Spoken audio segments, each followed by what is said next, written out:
Hello दोस्तों, स्वागत है आपका हमारे यूट्यूब चैनल आकाश क्लासेस में।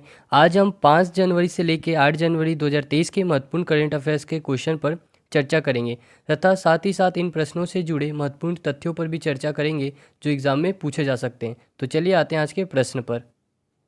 प्रश्न क्रमांक 1 है, हाल ही में दिल्ली एम्स और किस आईआईटी द्वारा गर्भवती महिलाओं के लिए स्वस्थ गर्भ ऐप विकसित किया गया है? तो 4 ऑप्शन है, IIT Roorkee, IIT Jodhpur, IIT Delhi और आईआईटी खड़गपुर। तो आपको बताना है इसका सही आंसर क्या होगा। इसका सही आंसर है ऑप्शन ए, आईआईटी रुड़की। तो इनसे जुड़े जो महत्वपूर्ण पॉइंट्स हैं हम उसे देखेंगे। स्वस्थ गर्भ ऐप को आईआईटी रुड़की और एम्स ने गर्भवती महिलाओं के लिए विकसित किया है। मोबाइल ऐप गर्भवती महिलाओं को प्रसव पूर्व देखभाल और वास्तविक समय पर चिकित्सा सहायता प्रदान करता है। यह गर्भवती महिलाओं को समय पर प्रसव पूर्व देखभाल सुनिश्चित करने, हर दैनिक परीक्षण की रिकॉर्डिंग तथा दवा के सही पालन में सहायता प्रदान करता है। साथ ही साथ बात करें तो गर्भवती महिलाओं को आर्थिक सहायता प्रदान करने के लिए प्रधानमंत्री द्वारा प्रधानमंत्री मातृत्व वंदना योजना भी चलाई जा रही है। इस योजना के तहत विभिन्न 4 चरणों में 6,000 तक की राशि आर्थिक सहायता प्रदान की जाती है। प्रथम चरण में 1,000 और दूसरे तीसरे चरण में 2-2 हज़ार तथा जब बच्चे का जन्म होता है तब अस्पताल में ही 1,000 की आर्थिक सहायता प्रदान की जाती है। अगले प्रश्न पर चलते हैं। प्रश्न क्रमांक 2 है, मोपा इंटरनेशनल एयरपोर्ट गोवा का नाम परिवर्तित करके किसके नाम पर रखा गया है? आपके पास 4 ऑप्शन है, आपको बताना है इसका सही आंसर क्या होगा। इसका सही आंसर है ऑप्शन डी, मनोहर पर्रिकर। इनसे जुड़े जो महत्वपूर्ण तथ्य हैं उस पर चर्चा करेंगे। केंद्रीय मंत्रिमंडल ने पूर्व रक्षा मंत्री और गोवा के 4 बार मुख्यमंत्री रहे दिवंगत नेता मनोहर पर्रिकर की स्मृति में मोपा स्थित ग्रीनफील्ड अंतर्राष्ट्रीय हवाई अड्डे का नाम मनोहर अंतर्राष्ट्रीय हवाई अड्डा करने की मंजूरी प्रदान की है। वर्तमान में अगर हम बात करते हैं, गोवा के मुख्यमंत्री प्रमोद सावंत जी हैं।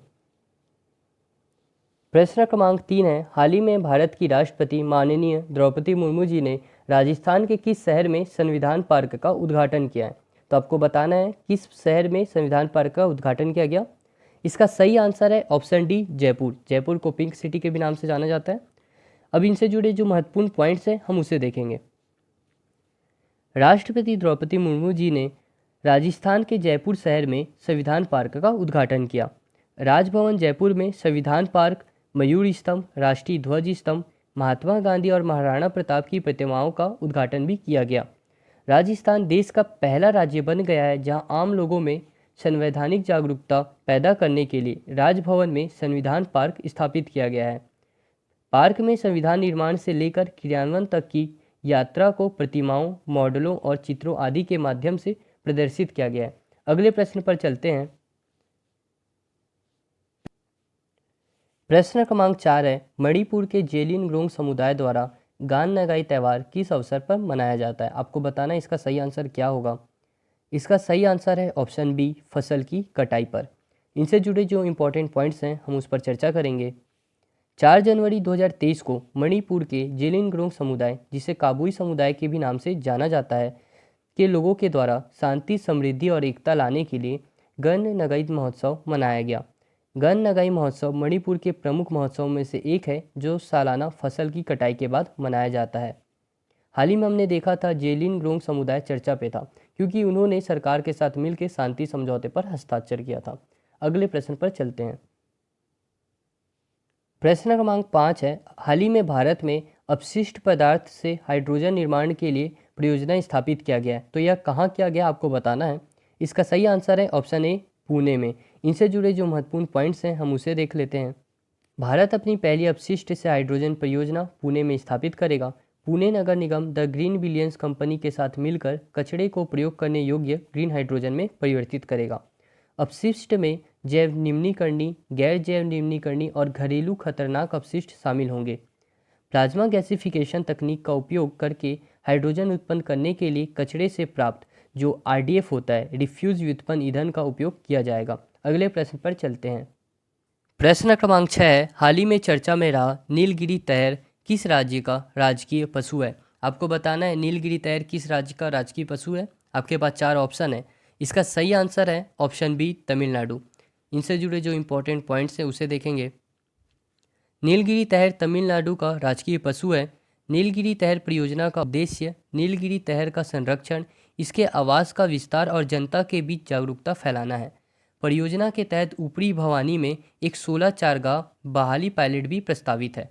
अगला प्रश्न है, हाल ही में किस राज्य ने अपने जग मिशन योजना के लिए वर्ल्ड हैबिटेट अवार्ड 2023 जीता है? आपको बताना है किस राज्य को जग मिशन योजना के लिए वर्ल्ड हैबिटेट अवार्ड प्रदान किया गया। इसका सही आंसर है ऑप्शन बी, ओडिशा को। इनसे जुड़े जो इंपॉर्टेंट पॉइंट्स हैं उसे देखेंगे।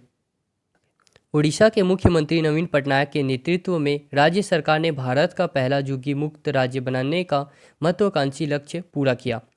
इस योजना के तहत राज्य के सभी 2919 झुग्गियों को अपग्रेड करने के लिए जग मिशन कार्यक्रम को चलाया जा रहा है। इस मिशन के जरिए पिछले 5 वर्षों में 1,75,000 परिवारों को भूमि पट्टा सुरक्षा प्रदान किया गया है। बात करें वर्ल्ड हैबिटेट की, तो यह यूनाइटेड किंगडम में स्थापित एक गैर लाभकारी संस्था है जो दुनिया भर से नए उत्कृष्ट और क्रांतिकारी विचारी परियोजनाओं और कार्यक्रमों को पहचानते हैं तथा उन्हें पुरस्कृत करते हैं। अगले प्रश्न पर चलते हैं। प्रश्न क्रमांक 8 है, जल के विषय पर सभी राज्य के मंत्रियों द्वारा पहला अखिल भारतीय सम्मेलन का आयोजन कहाँ किया गया? तो आपको बताना है कहाँ हुआ इसका आयोजन। तो इसका सही आंसर है ऑप्शन ए, मध्य प्रदेश में। इनसे जुड़े जो इंपॉर्टेंट पॉइंट्स हैं हम उसे देखेंगे।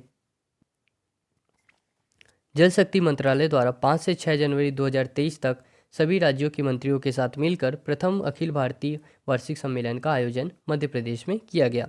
इस सम्मेलन का विषय था वाटर विजन एट रेट 2047। 2 दिवसीय सम्मेलन का प्राथमिक उद्देश्य राज्यों के विभिन्न हितधारकों से इंडिया एट द रेट 2047 और 5P विजन के लिए विचार एकत्र करना। बात करें 5P विजन की, तो इसमें क्या क्या सम्मिलित हैं? इसमें है political will, public finance, partnership, public partnership, persuasion for sustainability सम्मिलित है। अगले प्रश्न पर चलते हैं। प्रश्न क्रमांक 9 है, प्रधानमंत्री नरेंद्र मोदी जी के द्वारा किस राज्य में राष्ट्रीय जल और स्वच्छता संस्थान का उद्घाटन किया गया है? आपको बताना है इसका उद्घाटन कहाँ हुआ। इसका सही आंसर है ऑप्शन बी, कोलकाता। इनसे जुड़े इंपॉर्टेंट पॉइंट्स देखेंगे। प्रधानमंत्री श्री नरेंद्र मोदी ने आज वीडियो कॉन्फ्रेंसिंग के माध्यम से कोलकाता के जोका में डॉक्टर श्यामा प्रसाद मुखर्जी राष्ट्रीय जल एवं स्वच्छता संस्थान का उद्घाटन किया। अगले प्रश्न पर चलते हैं। प्रश्न क्रमांक 10 है, हाल ही में किसके द्वारा अरुणाचल प्रदेश में सियोम पुल का उद्घाटन किया गया है? तो आपको बताना है सियोम पुल का उद्घाटन किनके द्वारा किया गया। आपके पास 4 ऑप्शन है। इसका सही आंसर है ऑप्शन ए, राजनाथ सिंह के द्वारा, जो कि भारत के रक्षा मंत्री हैं। भारत के रक्षा मंत्री राजनाथ सिंह जी के द्वारा अरुणाचल प्रदेश में सियोम पुल का उद्घाटन किया गया। सियोम पुल अरुणाचल प्रदेश में सियोम नदी पर बना अत्याधुनिक 100 मीटर लंबा class 70 steel arc super structure से निर्मित है। अलंग इंकियोंग रोड पर सियोम पुल वास्तविक नियंत्रण रेखा के पास ऊपरी सियांग जिले तुतिंग और इंकियोंग क्षेत्र से सेना के वाहनों और हथियारों की आवाजाही की सुविधा प्रदान करेगा। सियोम पुल का उद्देश्य चीन सीमा तक भारतीय सेना के वाहन, हथियार और जवानों को पहुंचाना है। अगले प्रश्न पर चलते हैं। प्रश्न क्रमांक 11 है, हाल ही में किस राज्य के मुख्यमंत्री ने दीदी सुरक्षा कवच अभियान को शुरू किया? आपको बताना है किस राज्य के मुख्यमंत्री द्वारा यह किया गया। इसका सही आंसर है ऑप्शन सी, पश्चिम बंगाल। इनसे जुड़े जो महत्वपूर्ण तथ्य है उसे हम देखेंगे। पश्चिम बंगाल में इस साल होने वाले पंचायत चुनावों को ध्यान में रखते हुए सत्तारूढ़ पार्टी तृणमूल कांग्रेस ने लोगों तक पहुंचने के लिए इस अभियान को लॉन्च किया। पश्चिम बंगाल के वर्तमान राज्यपाल सीवी आनंद पीस हैं। अगले प्रश्न पर चलते हैं। प्रश्न क्रमांक 12 है, राज्य खाद्य सुरक्षा योजना के तहत कौन सी राज्य सरकार 1 वर्ष के लिए मुफ्त चावल प्रदान करेगी? तो आपको बताना है इसका सही आंसर क्या होगा। इसका सही आंसर है ऑप्शन डी, ओडिशा सरकार द्वारा। इनसे जुड़े जो महत्वपूर्ण पॉइंट्स हैं उसे भी हम देख लेते हैं। राज्य सरकार बीपीएल परिवारों में रहने वाले लोगों को प्रति माह 5 किलो चावल उपलब्ध कराएगी। राज्य खाद्य सुरक्षा योजना के तहत 1 और वर्ष के लिए मुफ्त चावल प्रदान किया जाएगा। यह मुफ्त चावल जनवरी से दिसंबर 2023 तक मिलेगा। उड़ीसा में हाल ही में धनु यात्रा का भी आयोजन हुआ था जो चर्चा में था। उड़ीसा सरकार ने हाल ही में एनीमिया उन्मूलन कार्यक्रम एमलॉन लॉन्च किया। अगले प्रश्न पर चलते हैं। प्रश्न क्रमांक 13 है, हाल ही में किस राज्य में central detective training institute CDTI की आधारशिला रखी गई? तो आपको बताना है CDTI की आधारशिला किस राज्य में रखी गई है। इसका सही आंसर है ऑप्शन डी, कर्नाटक। इनसे जुड़े जो इंपॉर्टेंट पॉइंट्स हैं हम उसे देखेंगे। कर्नाटक के देवनहल्ली में central detective training institute CDTI की आधारशिला रखी गई। यह गृह मंत्रालय के तहत bureau of police research and development की छठी सेंट्रल डिटेक्टिव ट्रेनिंग इंस्टीट्यूट होगी। 1958 में कोलकाता में पहली बार सेंट्रल डिटेक्टिव ट्रेनिंग इंस्टीट्यूट की स्थापना की गई थी। Central detective training institute CDTI का उद्देश्य डिप्टी SSP रैंक तक के पुलिस कर्मियों को प्रशिक्षण प्रदान करना है। अगले प्रश्न पर चलते हैं। प्रश्न क्रमांक 14 है, प्रधानमंत्री नरेंद्र मोदी द्वारा वाराणसी से कहाँ तक दुनिया के सबसे लंबे क्रूज गंगा विलास को लॉन्च किया जाएगा? तो इसका सही आंसर है ऑप्शन बी, डिब्रूगढ़। जो इनसे जुड़े महत्वपूर्ण तथ्य हैं हम उसे भी देख लें। 13 जनवरी को 3200 किलोमीटर के जलमार्ग की यात्रा पर यह क्रूज रवाना होगा। वाराणसी से बांग्लादेश होते हुए असम के डिब्रूगढ़ की यात्रा पर जाने वाला क्रूज प्रधानमंत्री नरेंद्र मोदी जी के निगरानी में रवाना होगा। अगले प्रश्न पर चलते हैं। किस राज्य में वॉल ऑफ पीस म्यूरल बनी है? तो आपको बताना है वह किस राज्य में है। ऑप्शन है केरल, कर्नाटक, त्रिपुरा, हरियाणा। इसका सही आंसर है ऑप्शन ए, केरल। अगले प्रश्न पर चलते हैं। सुन्नी बांध जल विद्युत परियोजना से संबंधित कौन सा कथन सत्य है? आपको यह बताना है। ऑप्शन आपके पास 4 दिए गए हैं। हिमाचल प्रदेश में बनी योजना है, सतलज नदी पर बनाई जा रही है, इसकी विद्युत क्षमता 382 मेगावाट है, या इनमें से सभी। इसका सही आंसर है ऑप्शन डी, उपयुक्त सभी। इनसे जुड़े जो इंपॉर्टेंट पॉइंट्स हैं हम उसे देख लेते हैं जरा। माननीय प्रधानमंत्री श्री नरेंद्र मोदी की अध्यक्षता में आर्थिक मामलों की मंत्रिमंडल समिति ने 2614.51 करोड़ रुपए की अनुमानित लागत से SJVN लिमिटेड द्वारा हिमाचल प्रदेश में सतलज नदी पर 382 मेगावाट सुन्नी बांध जल विद्युत परियोजना को स्वीकृति दी है। बात करें इस परियोजना की तो इसमें रन ऑफ रिवर परियोजना में 71 मीटर ऊंचा कंक्रीट ग्रेविटी बांध और इसके सहती पावर हाउस में 6 उत्पादन इकाइयां बनाई जाएंगी। परियोजना से 1382 मिलियन यूनिट विद्युत का वार्षिक उत्पादन होगा और उत्पादित विद्युत का लेव टैरिफ 3.9 रुपये प्रति यूनिट होगा। अगला प्रश्न है प्रश्न क्रमांक 16, फांसी द्वारा उत्तर प्रदेश के किस रेलवे स्टेशन को 5 स्टार रेटिंग प्रमाणन के साथ ईट राइट स्टेशन से सम्मानित किया गया? आपके पास 4 ऑप्शन है। Mathura railway station, Varanasi cantt railway station, Aligarh railway station, Agra fort railway station. इसका सही आंसर है option B, Varanasi cantt railway station. भारतीय रेलवे के वाराणसी कैंट रेलवे स्टेशन को यात्रियों के उच्च गुणवत्ता पौष्टिक भोजन प्रदान करने के लिए 5 स्टार ईट राइट स्टेशन प्रमाणन से सम्मानित किया गया। यह प्रमाणीकरण फांसी द्वारा रेलवे स्टेशनों को मानक खाद्य भंडारण और स्वच्छता प्रथाओं का पालन करने के लिए प्रदान किया जाता है। अगले प्रश्न पर चलते हैं। प्रश्न क्रमांक 17 है, विश्व का पहला ताड़ के पत्ते का पांडुलिपि संग्रहालय किस राज्य में शुरू किया गया है? तो आपको बताना है पांडुलिपि संग्रहालय जो ताड़ के पत्तों पर लिखी जाएगी वह किस राज्य में शुरू हो रहा है? तो इसका सही आंसर है ऑप्शन ए, केरल में। इनसे जुड़े जो पॉइंट्स है वो देख लें।